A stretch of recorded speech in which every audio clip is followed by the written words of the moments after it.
अस्सलामु अलैकुम। वालेकुम अस्सलाम वरहमतुल्लाहि वबरकातुहू। माशाल्लाह। अच्छा, आप लोगों से कुछ इस्लामिक सवाल करेंगे, इजाज़त? जी इंशाअल्लाह ज़रूर। अच्छा माशाल्लाह। अच्छा, आपका नाम क्या है? मेरा आसिफ।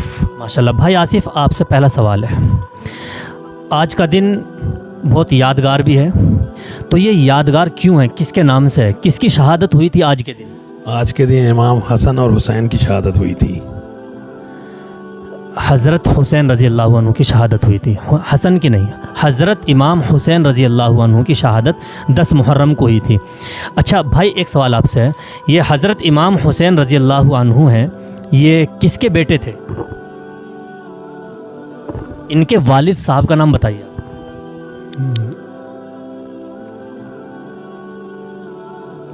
कोई बात नहीं, आप बताएं। हज़रत अली के। माशाल्लाह, बिल्कुल सही जवाब, हज़रत अली रज़ी अल्लाह अन्हु, बिल्कुल सही जवाब दिया आपने।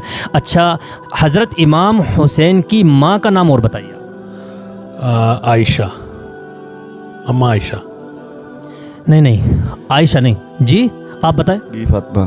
बीबी फातिमा, माशाल्लाह, बिल्कुल सही जवाब है, बीबी फातिमा, हज़रत फ़ातिमा रज़ी अल्लाह अन्हा। अच्छा, ये रसूलुल्लाह सल्लल्लाहु अलैहि वसल्लम की बीवी थी ना? जी, वो कन्फ्यूज़न आपसे हो गई, कन्फ्यूज़ हो गया आप थोड़ा सा, कोई बात नहीं। अच्छा, मालूम था वैसे आपको। अच्छा, ये हज़रत फ़ातिमा रज़ी अल्लाह अन्हा किसकी बेटी थी? आप सल्लल्लाहु अलैहि वसल्लम की बेटी थी। माशाल्लाह, बिल्कुल सही जवाब, हुजूर सल्लल्लाहु अलैहि वसल्लम की बेटी थी हज़रत फ़ातिमा रज़ी अल्लाह अन्हा। अच्छा माशा